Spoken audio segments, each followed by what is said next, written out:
Alright, here we go. CCNA2, Chapter 2. Switching concepts and configuration. A lot of this will be reviewed. They'll probably put in some commands that we haven't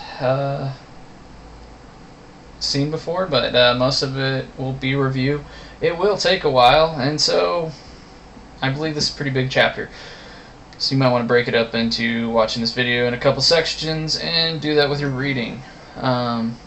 So anyhow, after completing this chapter, what are we going to learn? Configure initial settings on a Cisco switch. Configure switch ports to meet network requirements. Configure the management switch virtual interface. What is the management switch virtual interface? Oh, you better believe it. SVI. You know it's my favorite. Okay. Anyways. Describe basic security attacks in a switched environment. Describe security best practices in a switched environment. Configure port security feature to restrict network access. Okay, that one will definitely be new, and that's where we're actually restricting MAC addresses with a switch. So, anyways, it's going to be fun. Here we go. Stand by me. We're not doing this scenario. So switch boot sequence. Alright. This one will be important. If you ever put a new image on a switch, then you need to do this boot system if you change anything on there. Okay, so this boot system command, then you put in the flash // this is the image name that would come from Cisco, and then there is a zip file in front of this. So this is going to be a folder, and then this is going to be the zip file that actually holds the binary that goes there. You could actually put this in, but usually we put it in a folder just to make it prettier. Okay, so how does a switch boot? Alright, first it goes through post, just like a computer. Right, so what is the post doing? It's checking the CPU, the RAM, making sure everything's working. Next, the switch loads the bootloader. The bootloader is a small program stored in the ROM and is run immediately after post successfully completes. Maybe you guys remember we do password resets. We go into ROM which is the most basic operating system on a router or switch that will allow you to boot, and that's why it works with the bootloader. Alright, so what's happening next? The bootloader performs low-level CPU initialization. Alright, sorry. It initializes the CPU registers, which control where the physical memory is mapped and the quantity of memory and its speed. Okay, so remember, we once actually changed the register on our router, and what did that do? It told it to boot to a different location. Okay, so finally the bootloader locates and loads a default iOS operating system software image into memory and hands the control over to the switch. Okay, so that's just booting, right? And then after that it would hand off to the iOS, initializes and gets the commands found in the configuration file, which I know you guys all remember live in the MV RAM. Okay, so recovering from a system crash. I don't know. I guess this is if you're not booting, all right? And so what you're going to do, what is it wanting you to do here? All right, to me this isn't really what a system crash would be. This would be if it wasn't booting. You guys have done this. This is a password reset on a switch. And so how do we password reset a switch? We pull out the power cord and put it back in and hold the mode button for 15 seconds, that button on the front, right, the mode. Then it's gonna, the LEDs are gonna start blinking, that mode button's gonna start blinking, and we're gonna see the switch prompt come up through our console cable. I guess I forgot to tell you to plug the console cable in. And so then from there we get to see this, right? Well, actually that's not it at all. But from there we can do we can look into the flash. First from there we can initialize the flash and boot or change the password. Remember, from there we deleted the saved configuration out of the flash, and that's how we did a password recovery there. Actually, that wouldn't be a password recovery, that'd just be a total reset. If we want to do a password recovery, we would rename the old configuration and then let it boot, create a new configuration, and then rename that to the one that we had just renamed. We renamed to the original name, and we'd have all of our settings loaded in from the switch. Anyways, if you guys want that in a little bit better detail, send me an email and/or we'll do a lab on it. Okay, so come in, and if you want to do a password recovery, I'd be happy to start a lab with you. Alright, so switch LED indicators. What do they say? Well, I don't know. They just what they say on the side here, right? So we have the system, the RPS, the stat, the duplex, the speed, and the PO. So basically they're just showing you if they're using any of these features. Or we can adjust the speed, I believe, by clicking the LED. Let's see what it does. Indicates the port status mode is selected when the LED is green. Oh, that's port status. We want speed. Port speed indicates the port speed mode is selected. When the selected port LEDs will display colors with different meanings. If the LED is off, the port is operating at 10 meg. If the LED is green, is operating at 100 meg. If the LED is blinking, it's operating at a gig. Okay, well that's interesting. So we can click all those and see what our ports are doing. Feel free to read through those some more. Maybe it could help you out someday. Preparing the switch for basic management. Okay, what address are we managing our switch through? That's right, SVI, right? That's our basic management. So first we're going to console into there. And all switches by default are on the VLAN 1. In VLAN 1, that's what the ports are in. And we remember, switches are a layer 2 device, and so we can't put an IP address on them, right? Where do we put the IP address? SVI, okay? So, and how do we do that? So we go in, and hopefully you guys remember, we go in and we'll have interface. Yeah, that's better. That's almost worse than my board drawings.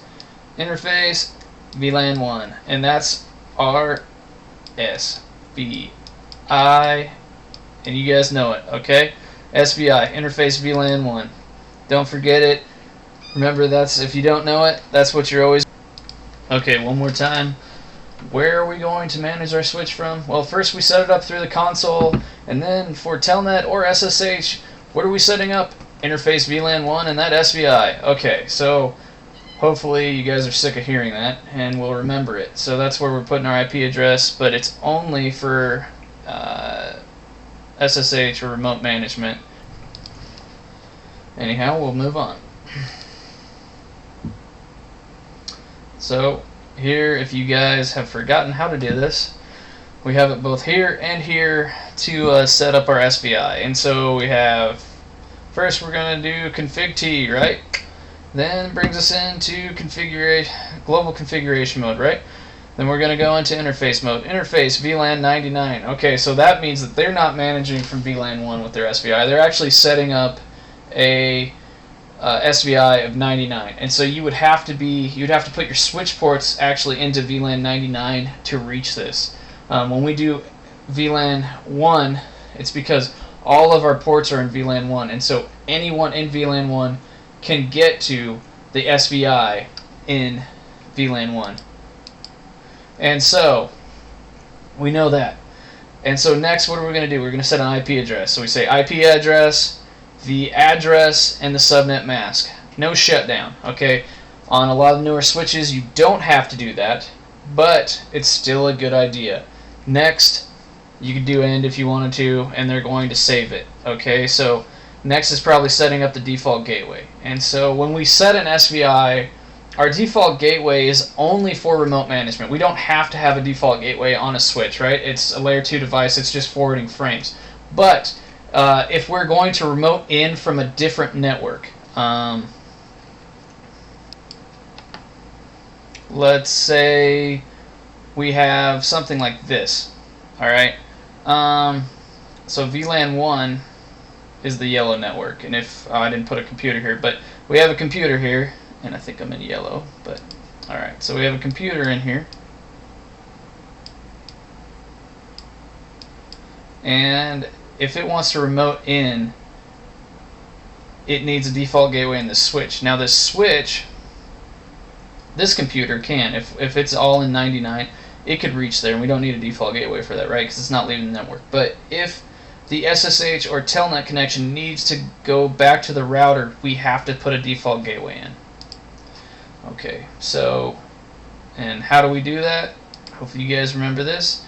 Config T, IP default gateway, and the IP address. No subnet mask, right? Because we're just saying, just like when we set up a default gateway on a computer, we just say, hey, this is the way out of the network. All right, we're not saying, it already knows it has to be in the same network as the computer, right? So it doesn't need a subnet mask. The computer has a subnet mask, and that default gateway has to be in that same network, because you can't say, hey, to get out of the network, go to another network. That doesn't make any sense, all right? And they save it again. Anything else they want you to do? All right, so if you want to check it out, you can do a show IP interface brief, and that's going to show you IP addresses. This actually works on a router as well. But on this, it's just going to show you any of the IP addresses and whether it's up or down. And this actually is down right now.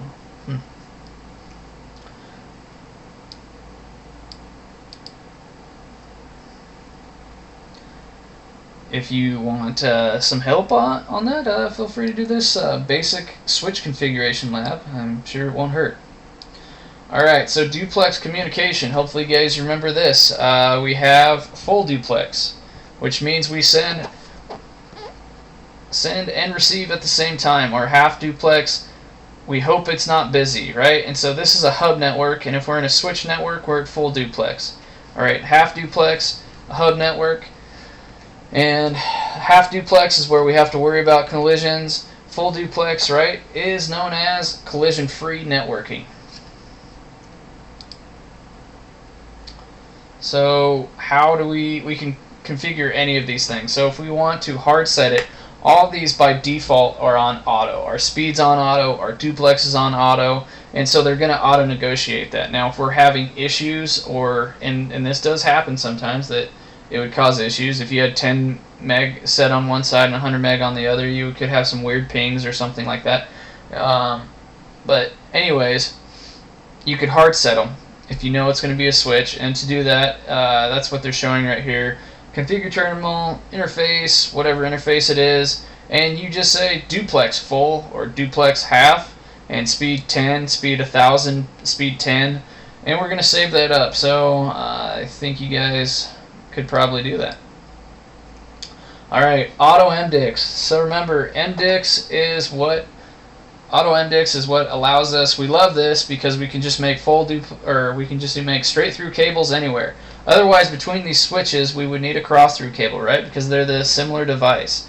So auto MDIX actually allows you to use a crossover anywhere, use it straight through.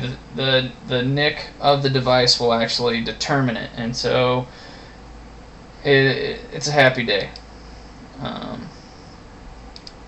How we set that up, right, is just make sure it's on MDIX auto. Usually if it's MDIX capable, it's set there by default, but you could force it. Alright, so now, important one. Verifying switch port configuration. Here's all of our show commands. Alright, well, usually we do show running, right? Show running. But we could do show startup. Show running we do because that's what's actually running in RAM. Okay, we can see what's in the flash by saying show flash. So show version, it's going to tell us all about our OS. It's more common on a router because it shows us that configuration register, and so it tells us if we're in password reset mode or not. Show history of our commands. Show IP, and then an interface. It's going to show the IP information about that. Show MAC address table. This is, so notice that there's two different ones depending on your iOS. It's MAC dash address table or it's MAC space address table. So on 2960s, it's the MAC space, and all the newer syntax, it's MAC space. On the older ones, it was Mac Dash. So our 2950s in class will run on that. Anyways, make sure you use some of those show commands so you know what they do.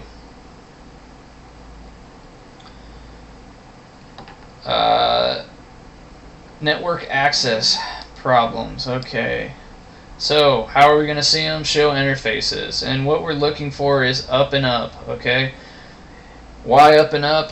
Because if this says down or down, we either know we don't have a cable connected, or if the protocol is down, it means that we're running something like Ethernet on one side and a different layer 2 encapsulation on the other, and it can't form.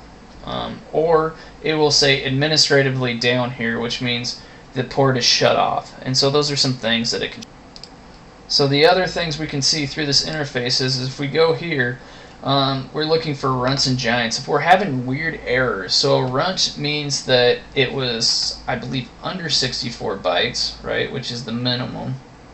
Yeah, runt frames, Ethernet frames that are shorter than 64 byte minimum allowed are called runts. Malfunctioning NICs are the usual cause of excessive runt frames, but they can be caused by the same issues as excessive collisions. Okay, so on the other hand, we have giants. Ethernet frames that are longer than the maximum allowed lengths are called giants. Giants are called by the same issues that cause runts.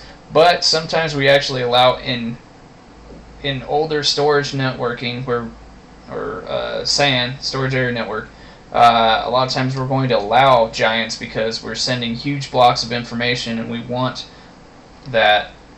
Okay, what else can we look for? CRC errors. And so CRC errors, what are they going to tell us? They're going to tell us common causes include electrical interfaces, loose or damaged connections, or using incorrect cabling type. If you see many CRC errors, there is too much noise on the link and you should inspect the cable damage. Also, if you have a fiber optic cable, it can be too dusty. And basically what those, remember the CRC, the switch isn't going to forward it if it's getting these CRC errors, so it's causing a lot of traffic and it's wasting a lot of time. So feel free to go through this checklist for troubleshooting these issues, these cabling issues. Alright, so now we're getting to SSH, which we did at the end of last year. Or last class, sorry. And so what SSH is what it's showing right here, and probably most of you guys have done this, is Telnet is we can see our password through Telnet with something as simple as Wireshark. And so we're going to configure SSH because it is encrypted, right? And so first thing we're going to do, we're going to say show IP SSH. We don't actually have to do that because we're going to find out that SSH isn't supported very soon if we go to the generate RSA key pairs and it's not there, or this IP SSH version is not going to be there. So show IP SSH command, it's going to verify that, but you don't necessarily have to do that. So the first thing we actually do is we set an IP domain name. So what's your domain name going to be? Well, this is made by Cisco, so it's cisco.com. So it's whatever domain you're in. This switch is in some domain, and so you're going to name it after that domain. Then you're going to generate the RSA key pair. And so maybe you guys remember this. To generate the key pair, we say crypto key generate RSA, right? And so that's generating an RSA key. Here is something I have never experienced, but there is a test question about this. If you want to remove the RSA keys, you say crypto key zeroize RSA, okay? Anyways, so when we're setting this up, we're not going to zeroize, but so we did IP domain name, Cisco, crypto key generate RSA. Now we're going to set a username and a password. So remember, Telnet, we didn't have to set a username. We can, but you don't have to have a Telnet to log in to Telnet. And so we were just in the line, and we could just say, hey, log in, and this is the password. On this, we're still in the global config, and we're going to configure a username and we're going to say secret. CCNA would be the password. Just like when we do an enable secret, we can use a secret here, and it's just going to encrypt that password with MD5, so it's not in clear text. Now we're going to go into line. So we're going to say line VTY015, which is strange that they got into line somehow before that. And so we found an error on Cisco's part. We'd still be in global config and go into the lines. Then we're going to say transport input SSH. If you're setting this up in a lab environment and you have telnet running and you're not sure it's going to work, I would actually not put transport input SSH. It's set as transport input any by default, and so you can either put transport, just leave it, or just put SSH and then telnet, which means it would try SSH and then do telnet. But otherwise, you're going to have to console back into your system if you mess it up. So maybe skip this transport input SSH until you know it's working. Then you're going to say login local. What login local is going to do is it's going to say, hey, use this username that I set up to log into this thing. And then they went back out into global and said IP SSH version 2. Depending on what you're making your key, you might have to do this SSH version 2 before that, because as you can see up here, when they generated their RSA key, they went with 1024. I actually think if you try this command in a regular device, it's going to tell you need to be in version 2 to go over, I think, 700 bytes. Anyways, so after you have that, you go to your SVI. You can tell it into, or you can SSH into your SVI. All right. So verifying the SSH. Now, how are we going to get to the SSH? Well, one way would be using PuTTY, and we click our SSH button and we put in the IP address of our SVI. Another one would be, let's see, do they have the computer version? All right. So on a computer, we actually have to do a certain command. So on a computer, what we're going to do is we're going to put in SSH-L user IP. And now remember, Windows, by default, you're going to have to go into Windows features and enable SSH. You're probably going to have to download a pack as well. Just like Telnet, it's not enabled by default. On your packet tracer computers, it is. If you're doing Linux, you're fine. But Windows machines, you're going to have to do that. So you say SSH-L for login. The username, so in our case, that username would have been admin. And then we're going to put in the IP address of our SVI. Okay? And that's how we would do it on computer. So, probably a good idea to try that out on your packet tracer with the SSH. And so now, common security attacks for switches. So one would be MAC address flooding. Okay, and so what MAC address flooding is trying to do is confuse the switch and probably get it to start working as a hub. And so we'll just read you the definition here. The MAC address table in a switch contains the MAC addresses associated with each physical port and the associated VLAN for each port. When a layer 2 switch receives a frame, the switch looks in the MAC address table for the destination MAC address. All Catalyst switch models use a MAC address table for layer 2 switching. As frames arrive on switch ports, the source MAC address are recorded in the MAC address table. If an entry exists for the MAC address, the switch forwards the frame to the correct port. If the MAC address does not exist in the MAC address table, the switch floods the frame out of every port on the switch except where the frame was received. Okay, so that's just basically how a switch works. The MAC address flooding behavior of a switch for unknown addresses can be used to attack a switch. This type of attack is called a MAC address table overflow attack. MAC address table overflow attacks are sometimes referred to as MAC flooding attacks and CAM table overflow. Okay, well, how about, alright, we'll just keep going. So, basically, it's going to flood it with unknown. And it takes a beefy, but what it's actually going to do is it's either going to DOS it or it's going to make the computer, or the switch is going to get confused because it doesn't know where the MAC addresses are, and so it could actually start forwarding out.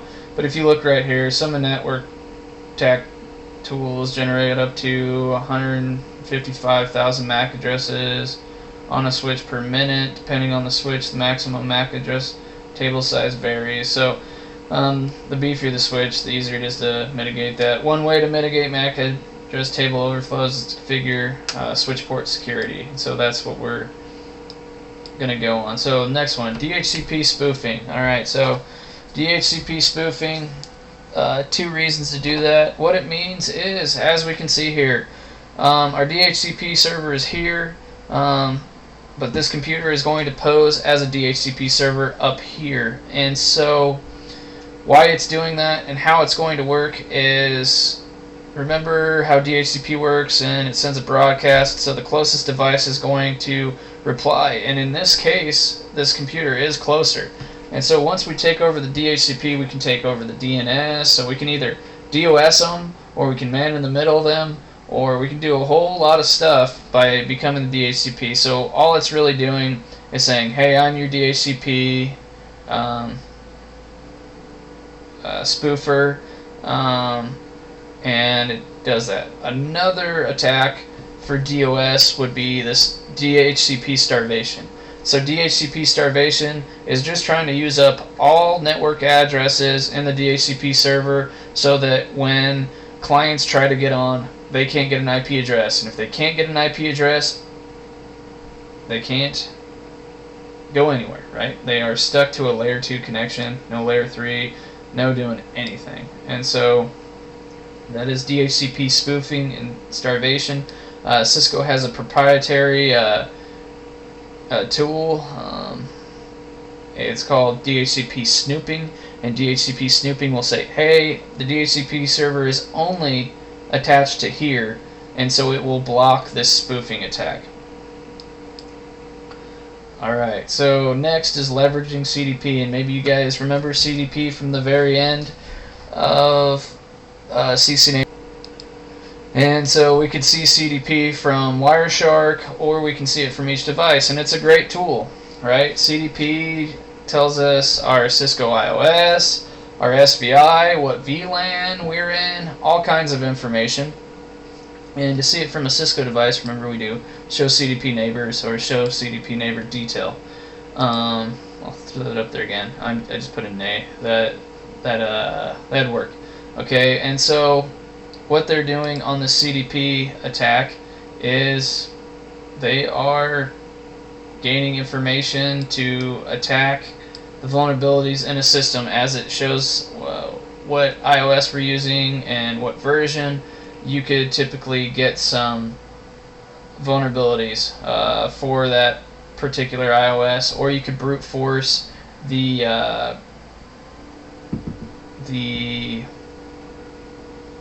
SVI, the management port, such as this Telnet DOS attack. So you could either keep administrators out, or lock out, or it's just annoying, or they actually would gain access and take it over. So that's why we'd want to use SSH, because it'll have a timeout, and we can always set a timeout block on this too. Let's see if they actually put that there. It doesn't look like they gave you the commands to block it. Alright. So, security best practices. Develop a written security policy for the organization. What is a security policy? It says what is appropriate to do. Okay, so that if you're the people and staff can't say, oh, I didn't know I couldn't download an icon that puts a chihuahua as my mouse that is actually a Trojan, or some sort of virus, right? Shut down unused services and ports. Why are we shutting down unused services and ports? Well, one, if we don't just have ports anywhere, we can't have random people getting on our network, and if we shut down services, that's less vulnerabilities to attack. And that's the one bad thing about Cisco devices, right, is they have all of these services, that we can use all these features, but each one of those can be then exploited, and so we want to shut down the ones we aren't using. Control physical access to devices. That would have to do with shutting down ports too, but I guess that's keeping them in a wired closet or a locked closet, a locked cabinet, something like that, so somebody can't just stick their console cable right into your switch or something like that. Avoid using standard insecure HTTP websites, especially for login screens. Use HTTPS instead. Perform backups and test backed up files on a regular basis in case your stuff crashes. Educate employees about social engineering attacks and develop policies to validate identities over the phone, via email, in person, right? Teach people not to click on spam and give them passwords. That's what that means. Encrypt and password protect sensitive data. Implement security hardware and software such as firewalls, and keep software up to date to keep vulnerabilities out. Okay. So network security tools and testing. So we have, So for network security, we have firewalls, right? So firewalls are blocking applications, and we have hardware and software. If it's an actual physical appliance, such as a Cisco ASA, that'd be a hardware. Windows Firewall is a software. Intrusion prevention systems, right? So this is a scanner that's actually trying to prevent weird activity. Operating systems, make sure your operating systems are secure. Programming. What are they talking about there?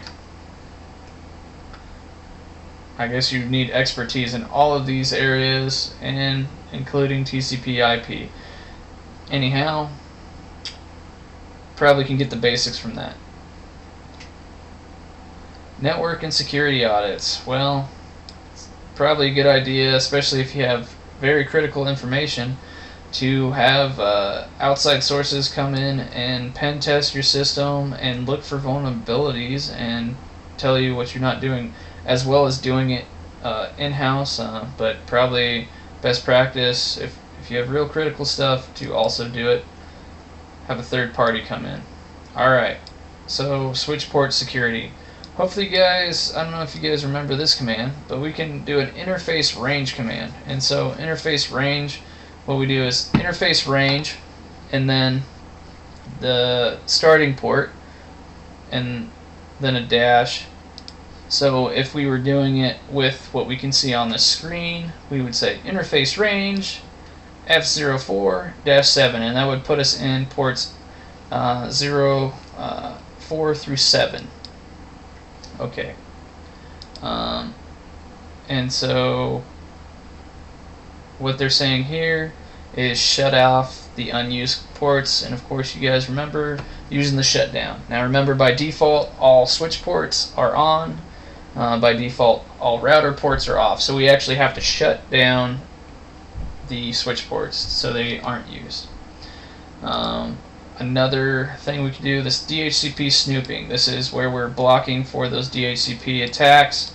And so how do we do that? We say IP DHCP snooping from either the global configuration, from the VLANs, and then we have to, if we do this, we have to define where our DHCP server is, right? So right here, we'd go into this interface F01 and say IP DHCP snooping trust, and so this is the DHCP server.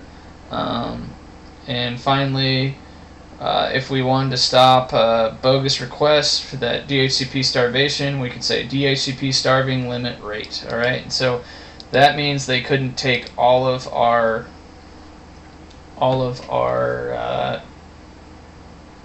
DHCP addresses, so we would get DOS'd. Alright, so port security. This is MAC security. This is going to only allow certain MAC addresses on there. Okay, so we have 3 ways of doing it. First, we can statically secure a MAC address on a port. And so how we do that is switch port, port security, MAC address, and then we put in the actual MAC address, and that is kind of a pain, because you actually have to type that MAC address. But if you're in an ultra secure environment, that's one way of doing it. Otherwise, we can have it learn dynamically, and this just means it'll learn the MAC address on there, and so we put a switch port security that says, hey, trust one MAC address on there, and so it can only learn one dynamic MAC address on there. If it learns two, it will do one of the violation modes, okay? Then finally, if we want it to remember that MAC address so that when the switch restarts, it's learned dynamically but manually stored in there, we can do the sticky command. And so we would say, we'd say switch port security, MAC address, and sticky, and that is shown right here. Okay, so when that command is entered, the switch converts all dynamically learned MAC addresses, including those that were dynamically learned before the sticky learning was enabled, to sticky secure MAC addresses. All sticky secure MAC addresses are added to the address table in the running configuration. That means if we save that, it's going to come back. Alright, so on a restart. Next, we have our violations. Okay, so we have 3 violations that we can set: protect, restrict, and shut down. So the hardest one to remember is shut down, because if we have a violation, it shuts down.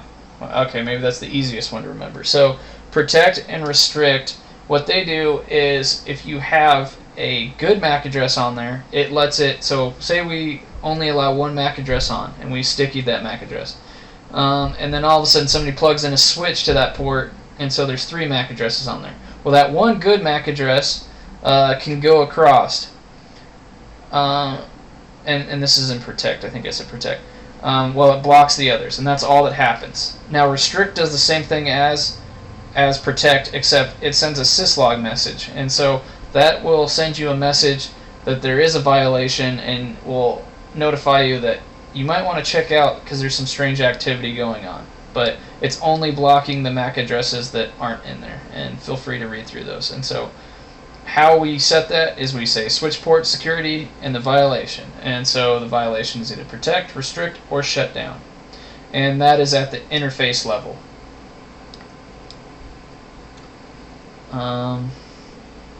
So you guys might want to look through. Here's our basic switch port security setup. So first we go into the interface, we say switch port mode access, and so maybe you guys remember the switch port mode. We're going to be talking about it in the future. It's called the VTP mode, VLAN trunking protocol, and setting a switch to access just means that it's connected to, it's an access port, or it's a port to a host. So we're setting it to access so that it can't trunk, which we'll be covering in the future chapters. Then we say switch port mode security, and so by default switch port security is disabled, and so now we're enabling port security. And so then we can configure, we could do switch port security maximum 50. That would add 50 MAC addresses. By default it's on 1, and the violation is shut down. And they did switch port MAC address sticky so that F019 would actually learn this MAC address. Okay, so port security, verifying port security, show port security. We could just do show port security, or you can do interface in the interface, and it'll show you all the stuff. It'll say, so if it's turned on, we have enabled. Port status, it's up, right, not down. Violation mode, it's going to shut down if we get it. Aging time 0, aging type absolute. I'm not really sure about that. Secure static, address aging disabled, so I believe that has to do with the sticky command. Maximum MAC address is 1, and the last source address was this, right? And so